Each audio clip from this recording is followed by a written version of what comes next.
దక్షిణ భారతదేశం యొక్క సంస్కృతి సంప్రదాయాలను నేటికీ కాపాడుకునే కొన్ని రాష్ట్రాల్లో తమిళనాడు రాష్ట్రం ఒకటి.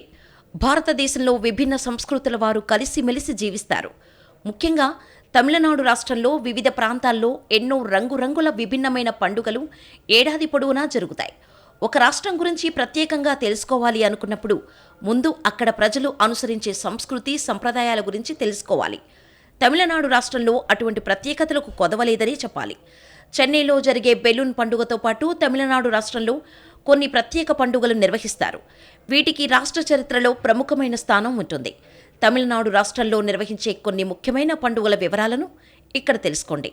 వీలైతే ఆ పండుగల్లో భాగస్వామ్యమయ్యేందుకు ప్రయత్నించండి. పొంగల్ తమిళనాడులోని అతి ముఖ్యమైన పండుగల్లో ఇది ఒకటి. దీనిని పంటకోత పండుగ అని అంటారు. వరుసగా 4 రోజుల పాటు ఈ పండుగను నిర్వహిస్తారు. ఈ 4 రోజుల్లో ఒక్కో రోజుకు ఒక్కో ప్రత్యేకత ఉంటుంది.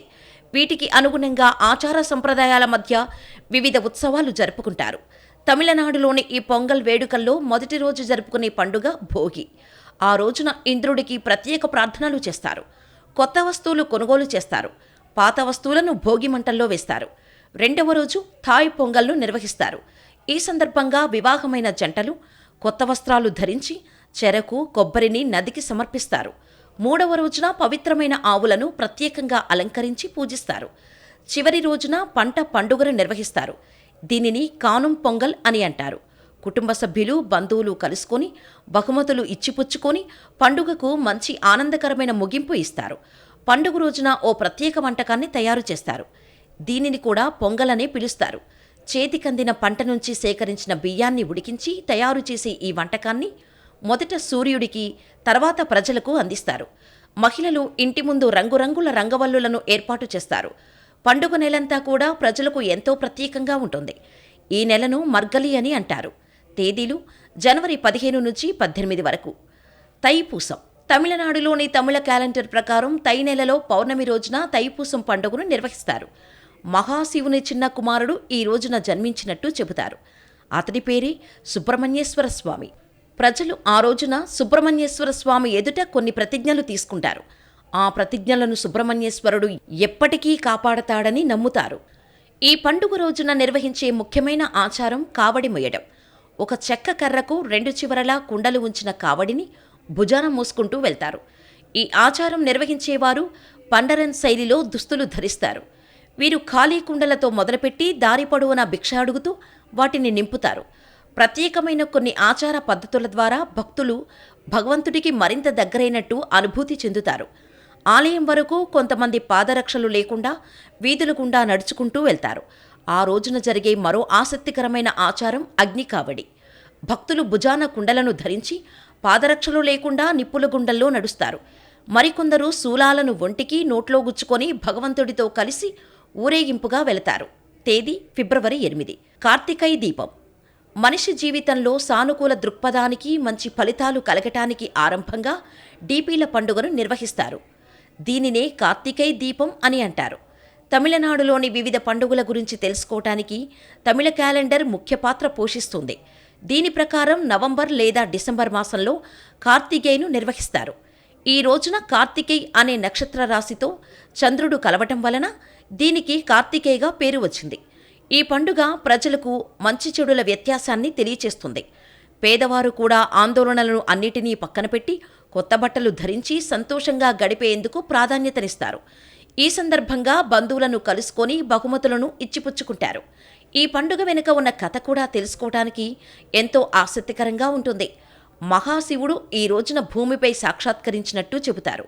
అందుకే ప్రజలు నెయ్యి, కర్పూరంతో దీపాలను వెలిగించి మహాశివుణ్ణి ఆరాధిస్తారు. ఈ 2 పదార్థాలు హిందూ సంప్రదాయంలో పవిత్రమైనవిగా, స్వచ్ఛమైనవిగా భావిస్తారు. వీటి చుట్టూ భక్తులు చేరి అన్నామలయ్యార్ ఆరోహర అంటూ జపిస్తూ భగవంతుణ్ణి కీర్తిస్తారు. తమిళ నూతన సంవత్సర దినోత్సవాన్ని ఏప్రిల్లో జరుపుకుంటారు. ఏప్రిల్ మాసం మధ్యలో తమిళ క్యాలెండర్ మొదటి నెల పుతండు ప్రారంభమవుతుంది. కాబట్టి ఆ రోజును తమిళ నూతన సంవత్సరంగా ప్రజలు జరుపుకుంటారు. పువ్వులు, రంగులు, బియ్యంతో కూడిన వివిధ నమూనాలను తయారు చేస్తారు. ఈ సంస్కృతి దక్షిణ భారతదేశంలో బాగా ప్రాచుర్యం పొందింది. పండుగ రోజున మహిళలు తమ ఇంటి ముందు రంగురంగుల ముగ్గులు, రంగోలీలను ఏర్పాటు చేస్తారు. తోరణాలతో ఇంటి ప్రవేశ ద్వారాలను అందంగా అలంకరిస్తారు. ఉదయాన్నే లేచి తలస్నానం చేసి దేవాలయాలను దర్శించుకుంటారు. కన్ని ఆలయాన్ని ముఖ్యంగా సందర్శిస్తారు. కొత్త విషయాలను ప్రారంభించే ముందు ప్రతి ఒక్కరూ తప్పకుండా ఈ ఆలయానికి వెళతారు. ఆహార పదార్థాలు కూడా ఈ పండుగలో ముఖ్యమైనవి. ప్రజలు రుచికరమైన ఆహార పదార్థాలను, పిండి వంటలను ఈ రోజున రుచి చూస్తారు. అలాగే తీపి, పులుపు కలిసిన పదార్థాన్ని కూడా తయారు చేస్తారు. మామిడి, బెల్లం, నిమ్మ ఇందులో ఉపయోగిస్తారు. దీనిని మాంగ పచ్చడి అని అంటారు. తేదీ ఏప్రిల్ 14. నాట్యాంజలి నృత్య పండుగ. నృత్యానికి సంబంధించిన పండుగ ఇది. భగవంతునితో అనుసంధానమయ్యే గొప్ప మార్గాల్లో నృత్యాన్ని ప్రముఖంగా చెబుతారు. పురాణ కాలం నుంచి భారతీయ సంప్రదాయంలో నృత్యానికి ప్రత్యేక స్థానం ఉంది. నాట్యానికి చిహ్నంగా పరమేశ్వరుడి నటరాజు రూపాన్ని పూజిస్తారు. ఈ పండుగను నాట్యానికి ప్రతిరూపంగా నమ్మే ఆ నటరాజుకు అంకితం చేస్తారు. తమిళనాడులోని చిదంబరం నటరాజస్వామి ఆలయంలో ఈ వేడుక ఎంతో గొప్పగా జరుగుతుంది. నాట్య అంటే నృత్యం, అంజలి అంటే సమర్పించటం అనే అర్థం వస్తుంది. నాట్య రీతిలో భక్తిని భగవంతునికి సమర్పించటం ఈ పండుగ యొక్క ప్రధాన ఉద్దేశం. దేశవ్యాప్తంగా దాదాపు 500 మంది నృత్య కళాకారులు భరతనాట్యం, మోహినియాట్టం, కథక్, కూచిపుడి వంటి అనేక నాట్య కళారీతులను ఇక్కడ ప్రదర్శిస్తారు. ఫిబ్రవరి లేదా మార్చి మాసంలో ఈ పండుగ ఉంటుంది. మహాశివరాత్రి పర్వదినం మొదలుకొని 4 రోజుల పాటు జరిగే ఈ ఉత్సవాలు ఎంతో ప్రత్యేకంగా ఉంటాయి. మహామహం. తమిళనాడు రాష్ట్రంలో కుంభకోణం అనే చిన్న పట్టణంలో ప్రతి 12 ఏళ్లకు ఓసారి మహామహం పండుగను నిర్వహిస్తారు. ఈ రోజున అశేష సంఖ్యలో ప్రజలు ఇక్కడికి తరలివస్తారు. భారతీయ, గ్రీకు పండుగల గొప్పతనాన్ని ఇది కలిగి ఉంటుంది. మహామహం అనే కోనేరు వద్ద ప్రజలు గుమిగూడి స్నానాలు చేస్తారు. దీనిని ఎంతో పవిత్రంగా ప్రజలు భావిస్తారు. జ్యోతిష్య శాస్త్రం ప్రకారం బృహస్పతి సింహరాశిలోకి ప్రవేశించే రోజున ఈ పండుగను నిర్వహిస్తారు. ఇది 12 ఏళ్లకొకసారి సంభవిస్తుంది. ఆ సమయంలో ఇక్కడి కోనేరులో పవిత్ర స్నానం ఆచరిస్తే పాపాలు హరిస్తాయని నమ్మకం. దేశ విదేశాల నుంచి కూడా ప్రజలు ఆ రోజున ఇక్కడ స్నానాలు చేసేందుకు పెద్ద సంఖ్యలో తరలివస్తారు.